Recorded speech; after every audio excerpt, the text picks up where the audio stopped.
The biggest lie ever told to retail traders is that the markets are random and that support and resistance is just a couple of lines on a chart.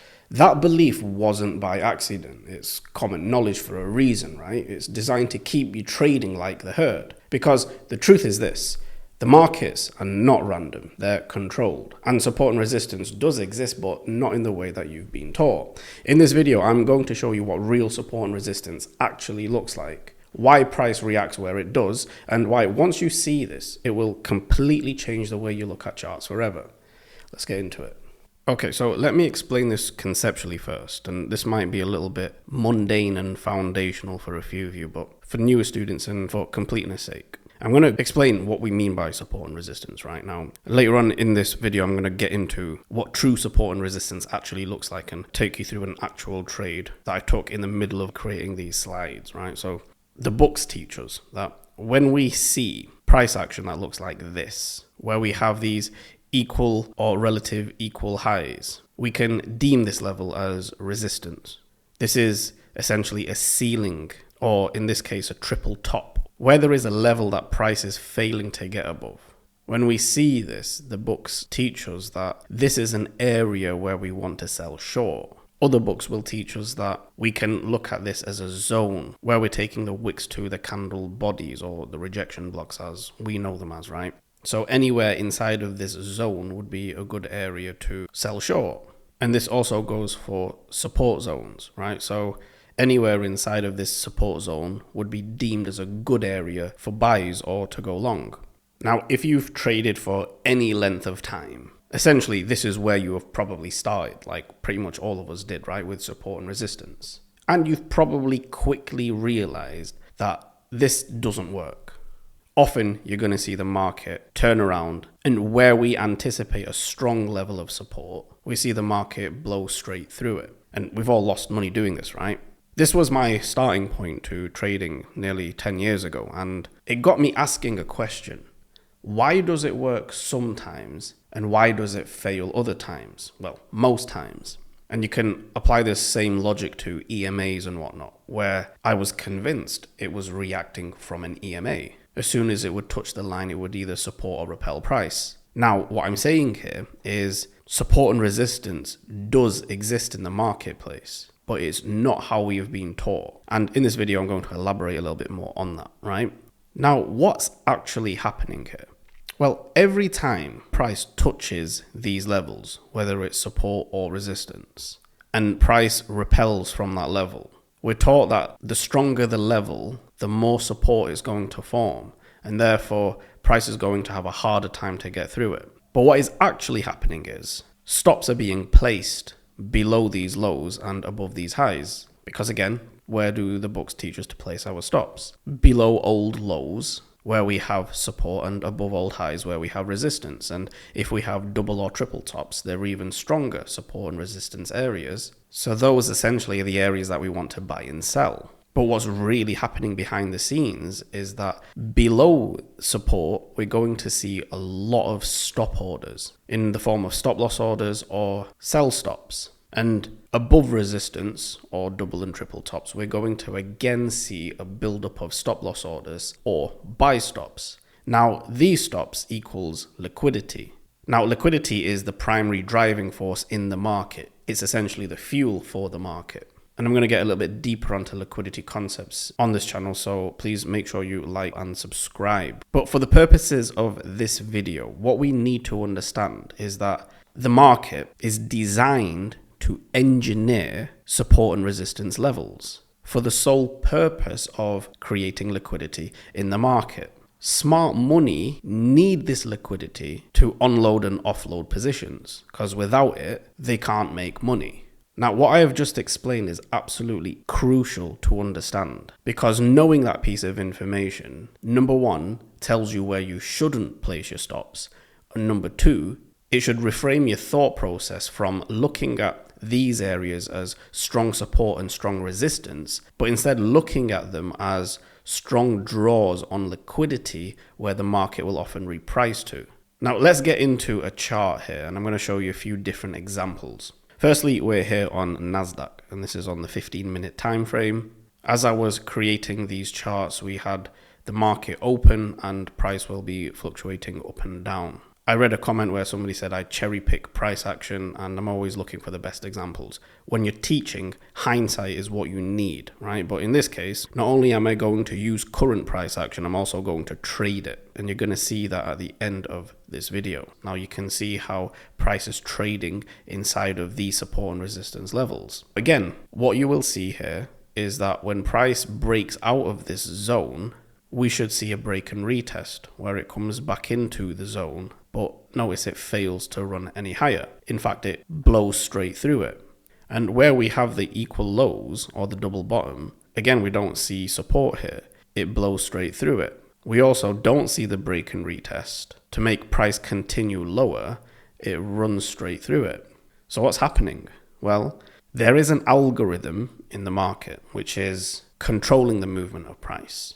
Now, there are skeptics out there who say the market still runs on buying and selling pressure. Now, my response is, if you haven't put 9 years of your life studying this, then your opinion is irrelevant. What I'm saying here is that when you flip what retail and what the books teach us and understand that the market is absolutely controlled and manipulated, you can start getting in sync with what the market is trying to do and understand why it behaves the way it does. In this case, the algorithm is holding price inside of a dealing range. This is allowing stop orders to build up above the market and below the market. The reason for this is because breakout traders are going to go long when price breaks out of the consolidation and they expect a retest and a continuation. And again, the same thing for traders who are going to go short once price breaks out of this consolidation. What smart money here is doing, all of these retail buy stops above the market, smart money is pairing that liquidity with sell orders. Then they wait for the algorithm to switch gears, reverse, and then deliver to the opposite side of the range. So they are using the retail liquidity in the form of buy stops to go short here, and they're covering their positions by buying back from the sellers down here in the form of sell stops. Understanding that relationship in price between buyers and sellers is what's really happening in the marketplace. This move higher isn't because there are buyers in the market that are driving price higher. It's because the algorithm is spooling higher to allow smart money and people in the know to engage with that retail buy-side liquidity so they can distribute shorts to an opposing liquidity pool. Now, there is real support and resistance in the market. We can predict the turning point of the high up here and the low down here, and I'll show you that in a second. You see, what's happening is the market does one of two things. The algorithm is designed to reprice to areas of liquidity above retail stops and below retail stops, and balance areas of inefficient price action. All of this run up higher here, this is very inefficiently delivered price action. All of this up and down, back and forward price action where we have both buying and selling, this is efficiently delivered. So what will happen is, once price has raided buy side above the highs, smart money is engaged with that buy side liquidity and accumulated short positions, the market reprices lower to balance this inefficient area of price by offering sell side delivery. Note the fair value gap. Now we're seeing this occur here, right? Price has dropped lower into a reclaimed fair value gap where we see true support and resistance. Not every single gap here is going to be a salient. There are specific gaps that are highly probable, and that's beyond the scope of this presentation, but there are specific price levels inside of gaps that will act as true support and resistance, right? And I'll get into that in a second as well, but where we currently are over here, we've seen sell side liquidity raided below these lows here. Smart money now has accumulated the sell stops, and they're going to now distribute those to the highs above here. What has price already done? We've dropped lower, ran below a short-term low here, back into an old area of true support inside of a fair value gap. And now we will see the market reprice above these highs up here and these highs up here. Now, I actually traded this whilst I was collecting these slides, and I'll show you the trade at the end of this video. Let's scrub to the left a little bit and let's see a little bit more examples, still staying here on the 15-minute time frame. Now, here again, we have a clear area of sell side liquidity that rests below these equal lows, right? Now, this is a double bottom. This would be deemed as strong support. What happens? Price raids it and accumulates below it. Why? Because above the market, we have this resistance zone. Below the market, we have this support zone. So again, we're going to see stops collected above the market and stops collected below the market. Smart money will wait for price to raid retail stops here that are under the false impression that this support level will hold and send price higher. I mean, it even gives them a little bit of hope here that they're on side before it absolutely tanks. It waits here, right? This allows smart money to accumulate those sell stops with buy orders, and then they will offset those buy orders to where? The retail buy stops above our resistance zone, right? So essentially, they're buying down here from the sellers and they're selling back to the willing buyers. Price then retraces deeply. Where does it retrace to? The consequent encroachment or the midpoint of this buy side imbalance or fair value gap.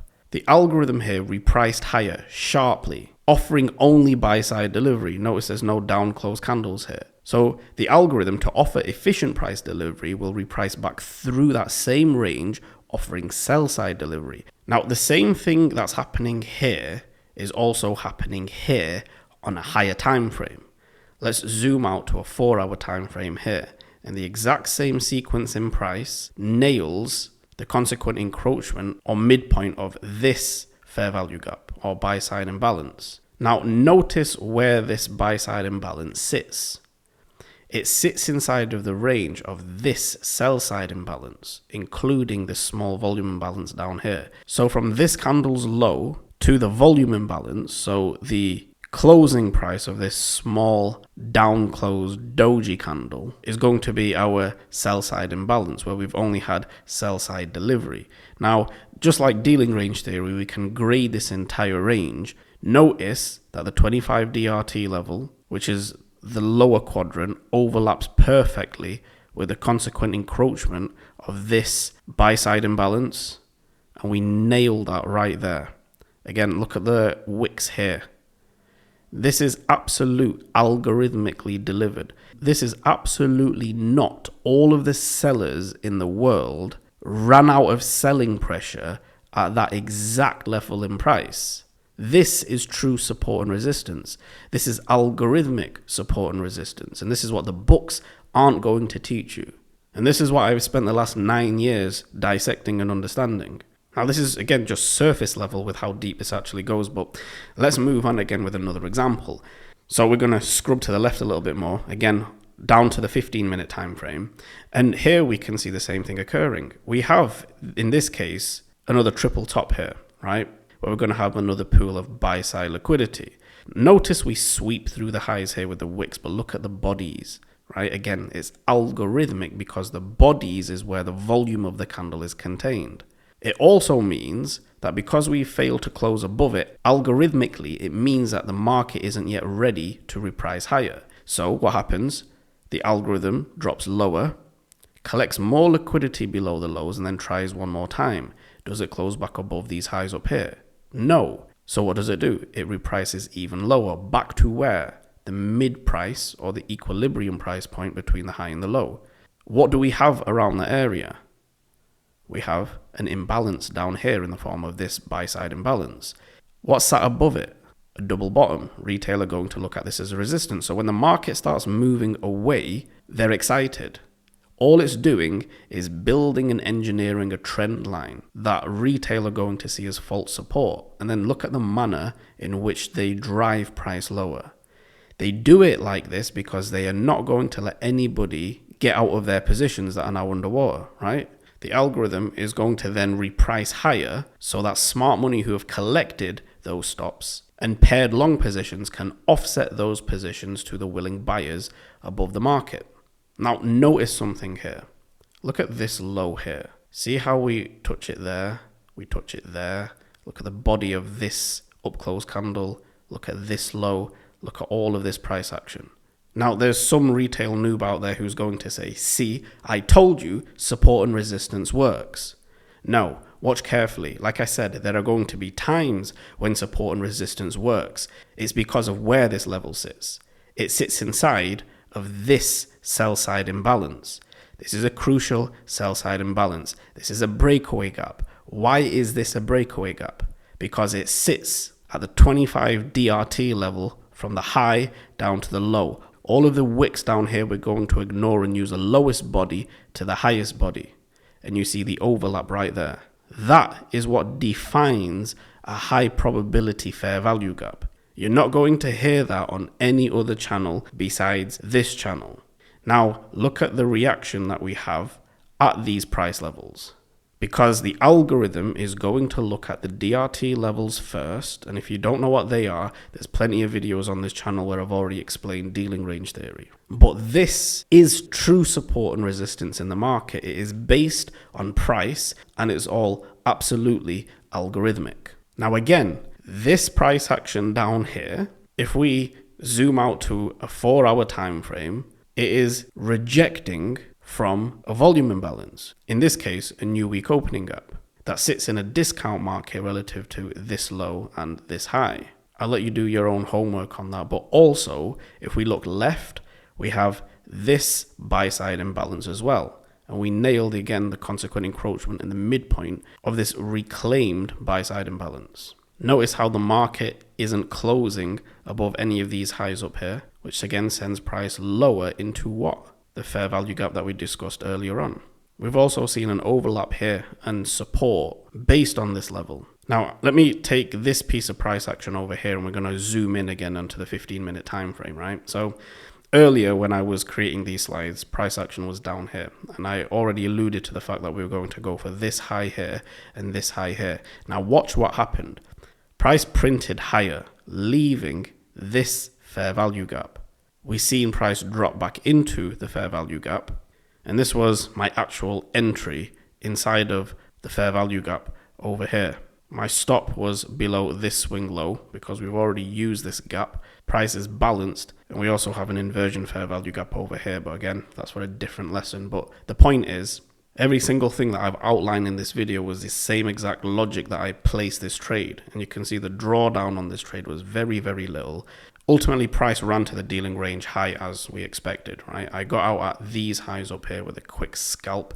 Obviously, slight discrepancies in price since I'm trading the CFD here, right? Let me slow this down for a moment because this is where a lot of traders quietly turn on themselves. See, most people don't actually realize how much self-blame they carry into the actual markets.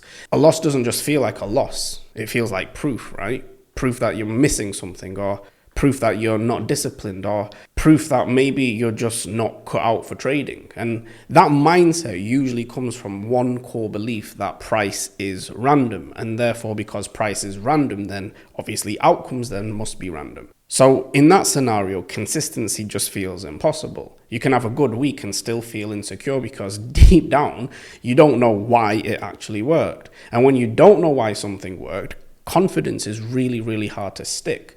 That's why so many traders live in this emotional whiplash. One week they feel sharp and then the next they feel like completely lost. And it's not because the market changed, but because their understanding never really stabilized.